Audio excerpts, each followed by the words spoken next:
Mr.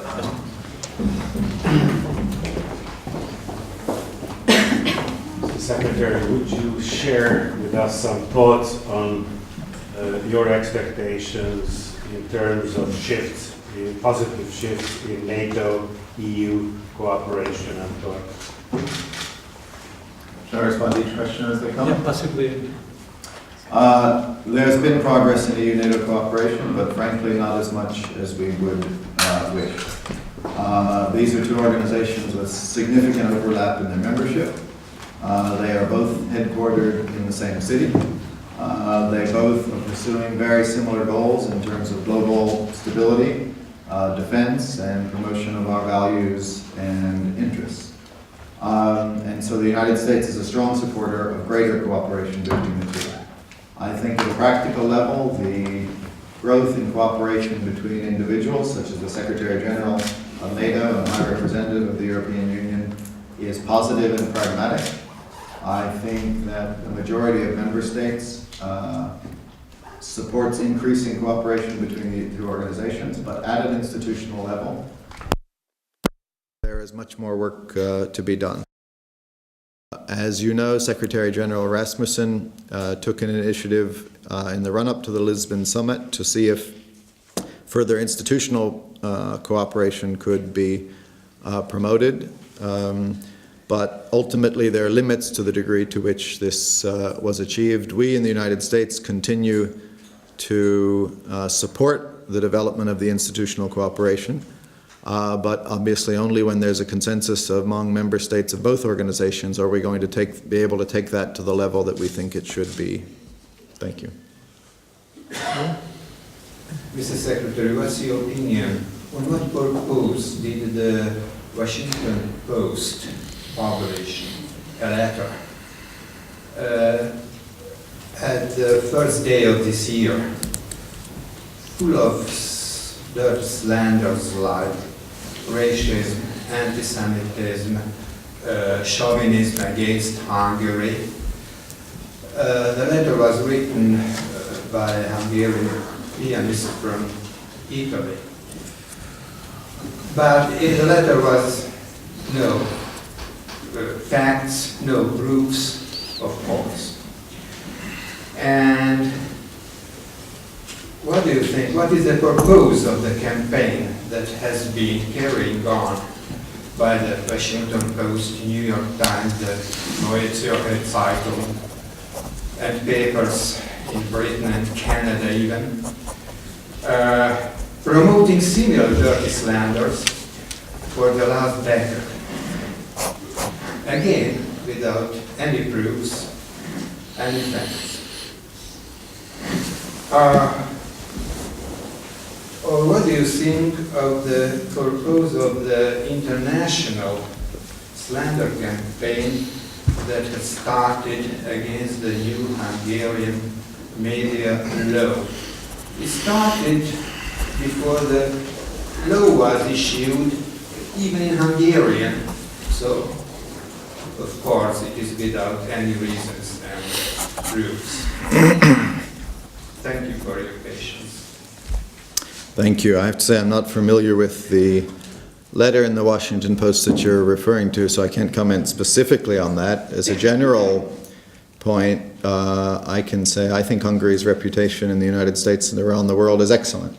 I will come to the current debate about the media law, but just as a general issue of perception, Hungary is seen as having been at the vanguard of the spread of democracy throughout Europe, standing up to communist dictatorships and the Soviet Union and the Soviet Empire, and played a critical role in the ending of the Cold War and the liberation of millions of people throughout Central Europe.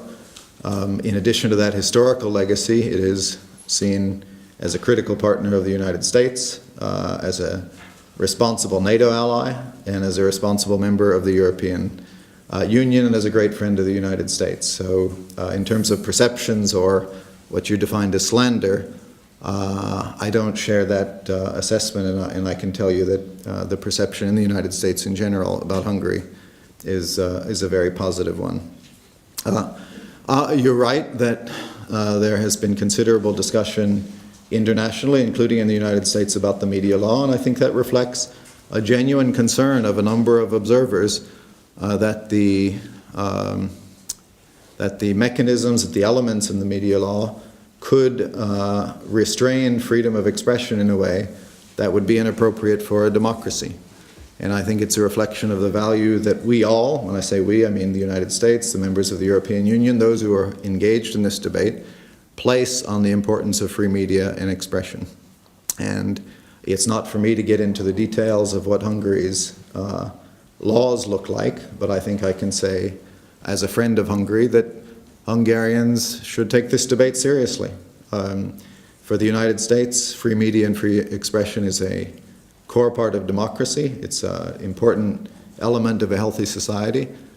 And I think that the fact that many Europeans and other friends of Hungary are paying particularly close attention of this should be cause for a debate and an examination of the situation. My name is Fabio Alföldi. Mr. Secretary, how do you see Turkey's accession into the European Union? I think it is a disputed and controversial issue in many EU countries. While I believe that the leading force of the NATO, United States, and NATO itself is more interested in further consolidating Turkey's position in the modern world. What do you think we could do for promoting this progress? Thank you. Thank you. Turkey's accession to the EU is an extremely complicated issue, but the shortest answer I can give you is that we support it. We continue to support it. The United States has long supported Turkey's eventual accession to the European Union when it meets the criteria. And that is obviously something for European Union members to decide, and it's for Turkey to decide whether it wants to join the European Union. And as we've said before, and as President Obama has said, of course, it's not up to the United States whether Turkey can join the European Union. We don't get a vote, and we shouldn't. But as a friend of the European Union and of Turkey, we can share our view with our European allies that it would be, we believe in the long run, a positive thing for Turkey and a positive thing for Europe if Turkey ultimately joined the EU. In the past, the incentive of Turkish membership in the EU has been positive for reform efforts in Turkey. At present, if you look at public opinion polling, the number of Turks who believe Turkey will eventually join the EU is declining. It's now below 50%. And in part as a consequence of that, not exclusively, but in part, the number of Turks who want to join the European Union is declining. Our outside view is that that's not a good thing. A Turkey that believes that with the promotion of democracy at home and good neighborly relations and strong relations with Europe, that sort of Turkey is the Turkey we want to see, and the aspiration to join the European Union helps to bring that sort of Turkey about. So again, it's not for us to tell Europeans what to do, but we believe just as the EU's open door was critically important in fostering democracy and stability in Central and Eastern Europe for all of those countries who eventually walked through that door, we believe the same holds for Turkey. The European Union accession process has arguably been the greatest democratization strategy anywhere in the history of the world, not to be too hyperbolic about it. And Turkey's future orientation is hugely important to democracy, to Europe, and to the United States. There are hurdles that need to be overcome. There's work that Turkey needs to do. But as a general principle, we think the door should remain open. I am János Matus from Budapest School of Management. Mr. Secretary, my question is if there is any exchange of ideas between the US and the European Union or individual members of the European Union about the future governance of international economy. And first of all, I have in mind the international monetary system. If yes, what is the main direction of those ideas? Well, to that I can also give, I can also start with a short answer, yes. There's a lot of discussion of the future of the international monetary system, the future of the international financial system. That is taking place vigorously within the G7, within the G8, within the G20, and bilaterally, and within the United States and the European Union. You don't go through a financial crisis such as the one that we have just faced without asking yourself the best way for the international monetary and financial system to be organized. I think I can also say, however, that we believe the focus at the moment should be on restoring growth, balanced international growth, and getting out of what has been a very difficult recession and financial crisis.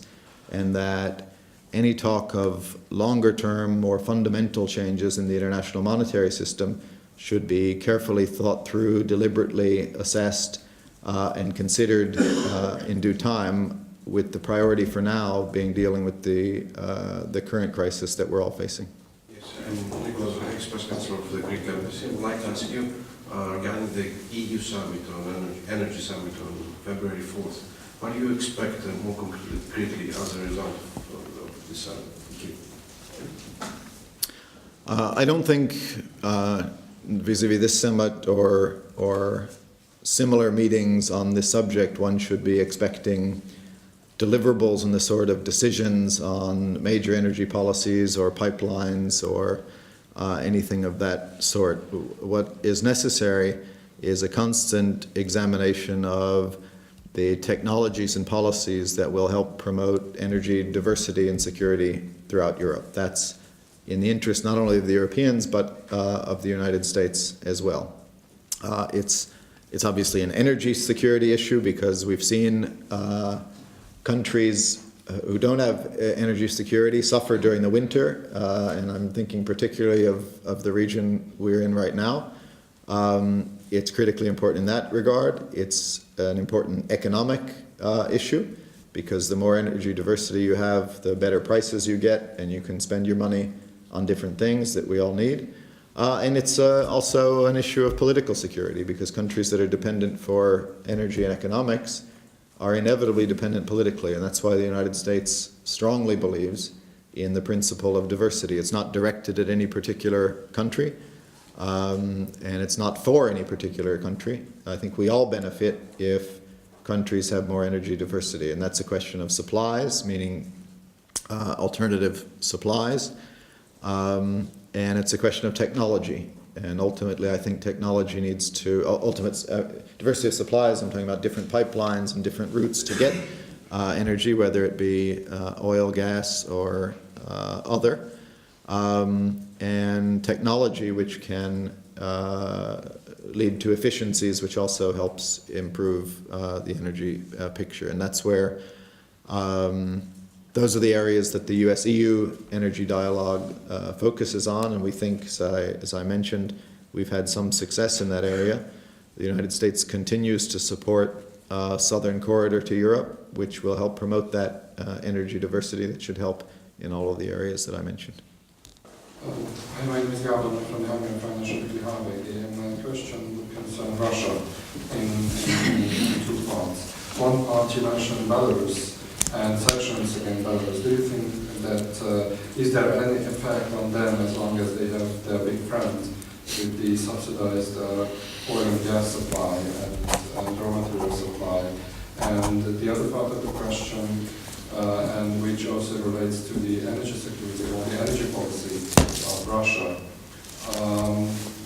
is it a kind of a new game in this region and in Europe, that you have Russia coming back to the so-called near abroad countries like Belarus, Ukraine, you name it. So what is the trend? What would be, or what should be the strategy of the EU and the United States in these areas and questions? Thank you for raising that, and you're right, and I appreciate your having noticed that I put a particular emphasis on Belarus in my prepared remarks, because I wanted to draw attention to that critically important issue. To answer your specific question about where Russia fits into that, I think that Belarus over the past few years has been interested in a different relationship with the West.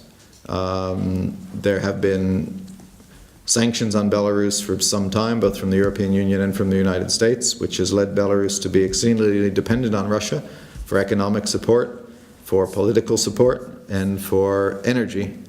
And it has been our perception that Belarus is not comfortable with such a future, and we wanted to offer to Belarus a potential path in a different direction, and we have done so, and we've presented to Belarus a roadmap to a better relationship with the West that starts with them changing their practices on democracy and human rights, and could end with Belarus, like so many others throughout Central and Eastern Europe, becoming a stable and more prosperous democracy. And on December 19th, they seem to choose a different path.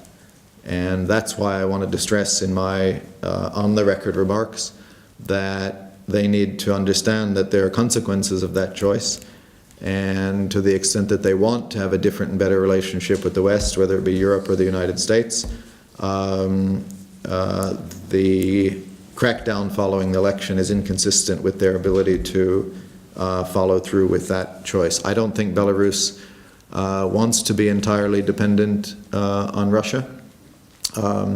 Our view, as you know, toward the region as a whole is that there should be no spheres of influence anywhere within Europe, and countries should be free to choose the alliances that they want to join. And for the most part, that has been true and respected throughout Europe, and in particular Central and Eastern Europe. But Belarus apparently is choosing not to avail itself of the possibilities of becoming a more independent country and joining Europe, as so many of its neighbors and others in the region have. And that's why I think it's important for the United States and the European Union to stand together on that issue, particularly in the shortest term, on the question of detainees, some of whom seem to be guilty of nothing other than running for president and are being held, and that's why I said that we would be obliged to consider them political prisoners if they're not released very soon. Mr. Gordon, Alex Brookie, Australian ambassador in Hungary. With regard to China, I wonder whether there are any issues that you in the United States would like to see progressed in the EU-China relationship over the next 6 months under the Hungarian presidency. I'm thinking both of international security issues such as the Korean Peninsula, but also the international financial sector. Are there any particular issues? In case that question is just a bit too far out of the field for the Assistant Secretary for European Affairs, I did have a reserved question with regard to Russia. My previous questioner has touched on that, but nevertheless, if there are any particular issues that the US has in mind for EU-Russia relationships over the next 6 months, and how you would like to see the EU presidency and the other leaders of the European Union take this particular relationship forward, I'd be interested to hear your comments on that. Thank you. Thank you. No, it's not too far afield, indeed. One of the reasons I'm in Budapest is for dialogue with the European Union.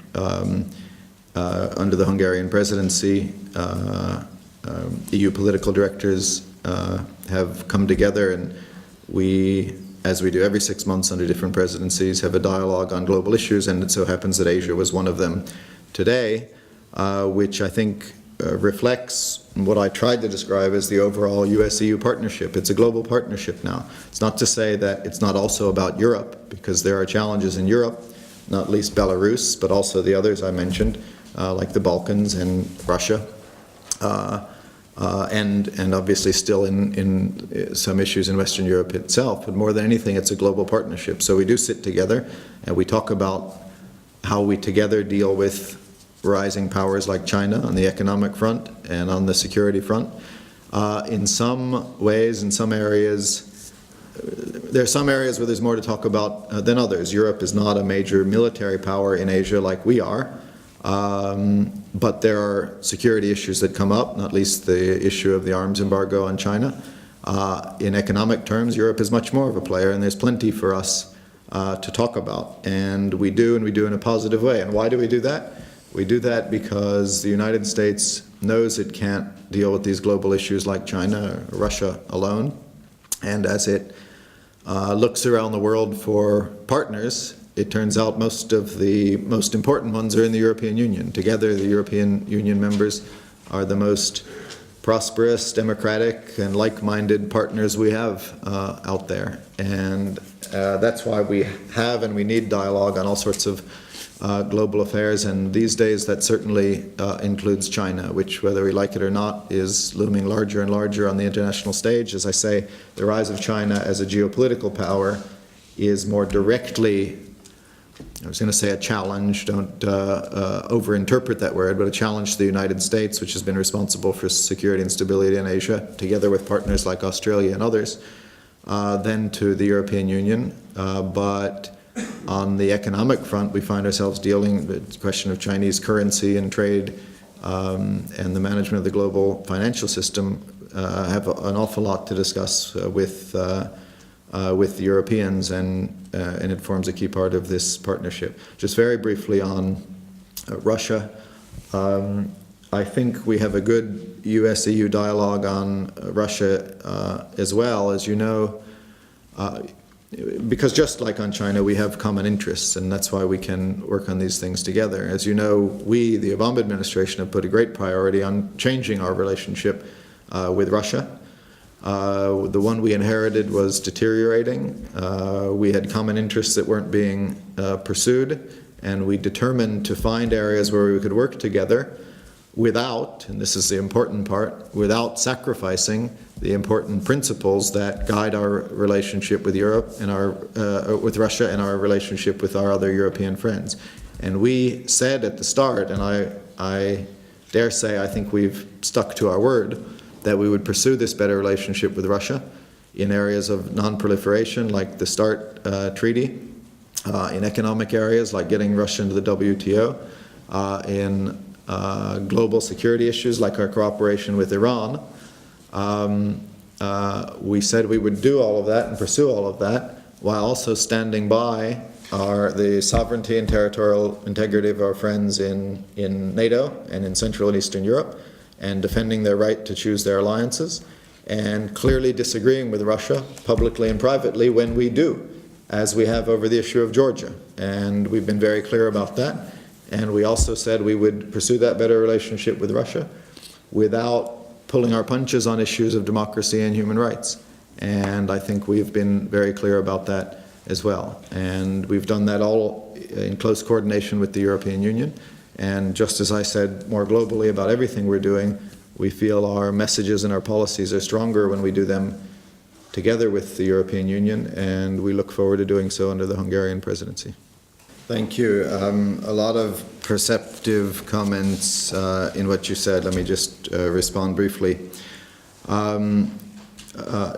You're right that I deliberately chose a vague and broad word about Belarus and the Eastern Partnership by just calling for a review, because it's not for me to tell the Europeans what to do with their initiative. I was simply trying to indicate that as we ask ourselves how we can deal with what really is a dramatic and very serious issue in Belarus, that all options should be on the table, and we should ask ourselves in every case, what can we do to show our support for the people of Belarus, and to send a message to the authorities in Minsk that detaining peaceful protesters is not something we can accept. And whether there is anything within the Eastern Partnership that can do those two things is something I think we should be looking at.